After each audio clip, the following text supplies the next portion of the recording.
ZP आणि महापालिका निवडणुका या वेगवेगळ्या होणार। झेडपीसाठी 2 दिवसांमध्ये आचारसंहिता लागणार अशी एक शक्यता आहे। हिवाळी अधिवेशन त्यामुळे आता पुढे ढकललं जाण्याची शक्यता आहे। डिसेंबरच्या 3ऱ्या आठवड्यामध्ये हिवाळी अधिवेशन होऊ शकेल अशी एक शक्यता वर्तवण्यात येते।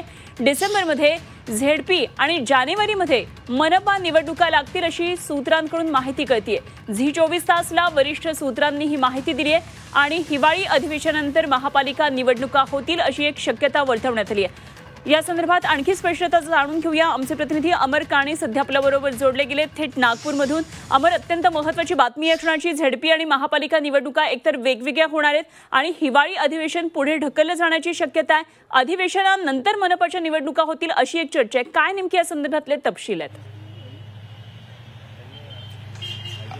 अनुपमा, याबाबत जे सूत्रांकडून जी माहिती मिळते त्यानुरूप ज्या महापालिका निवडणुकाची सगळ्यांना जी प्रतीक्षा होती ती जानेवारीच्या 2ऱ्या आठवड्याच्या दरम्यान होण्याची एक शक्यता आहे आणि यात जिल्हा परिषद आणि महापालिका निवडणुका वेगवेगळ्या होतील।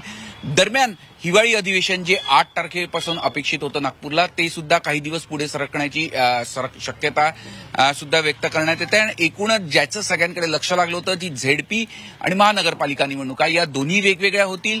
झेडपीची निवडणूक डिसेंबर महिन्यात होईल तर महापालिकेची निवडणूक जी आहे ती जानेवारी महिन्यात होईल ही सूत्रांकडून माहिती आलेली आहे। जानेवारी महिन्याच्या 2ऱ्या किंवा 3ऱ्या आठवड्याच्या दरम्यान या निवडणूक लागण्याची शक्यता आहे, कारण की अनेक दिवसांपासून ही संपूर्ण प्रतीक्षा सुरू होती। आज जे दाखल करण्याचा नगर परिषदेचे अर्ज दाखल करण्याचा अखेरचा दिवस होता त्याची सगळी मुदत संपलेली आहे आणि त्यानंतर आता जे पुढील 2 ते 3 दिवसात झेडपी निवडणुकांची आचारसंहिता लागण्याची सुद्धा एक शक्यता व्यक्त करण्यात येते। अमर, धन्यवाद दिलेल्या या सगळ्या सविस्तर माहितीसाठी आणि निश्चित आपल्याकडून अपडेट्स जाणून घेत राहू, कारण आता सगळ्या स्थानिक स्वराज्य संस्थांच्या निवडणुकांना वेग येतोय।